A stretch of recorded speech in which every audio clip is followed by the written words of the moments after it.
Good evening, folks. It is VIX Watch time. Today is March 29th, midweek on a Wednesday, March 29th, and it is VIX Watch time. Got a daily chart here of the VIX. Want to point out a couple of things here quickly. Whenever we see gaps in the VIX, gaps normally fill. All the time you see a gap in the VIX, it normally fill. No matter how small, how big. Here's a gap here. That was back around October 3rd. Price gapped up and eventually came back down until we filled that area. Gap got filled. Here's another example. Around November, gapped up, and eventually, about a day or two later, price comes back down, fills the gap. Here's a big gap up here. Big gap in the VIX. The very next day, gap fills. Here's one here. Right next day, a day later, gap fills. Here's another one here. Around February 20th, price gaps up. The VIX. A couple days later, gaps fill. All right. The reason I'm pointing that out because if we look at what happened on today, I told you guys to continue to pay attention to the VIX. The VIX is going to give us, an early warning of what we can see over the coming days.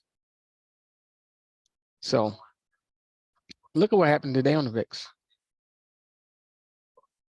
We got a gap in the VIX. Price gap down. Nice little size gap too. Where to?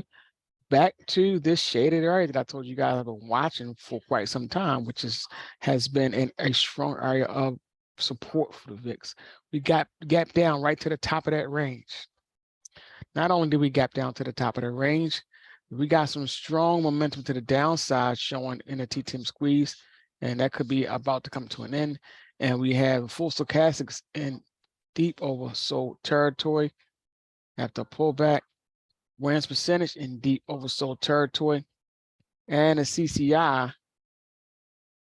in oversold territory with a gap, space in between the green and the yellow line. That's all signs pointing to exhaustion to the downside, and this gap down gave us a little bit more confirmation. So what can we expect to see here from the VIX moving forward? Would not be surprised to see the VIX come down just a little bit more. However, if it does, it'll be short-lived. But I think what we're going to start seeing probably by before the end of this week, start to see VIX march right back up.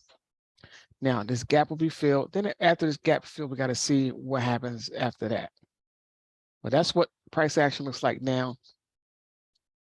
And I'm even going to pull up on another chart so we can take a look at it in reference to a few moving averages. Here is the gap with here is the VIX with my 50-day, 20-day, and 100-day moving average. So price action here, you see the gap down between the top of the trend line, or between the top of this trend range, and the 50-day moving average.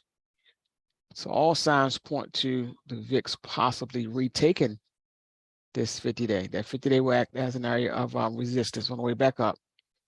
That should be just enough to fill the gap. We got to see what happens once we get there. Are we going to continue to rise and go higher, or are we going to stall around here? I think the VIX is going to start to march back up, so we got to see how that pans out. But wanted to point that out.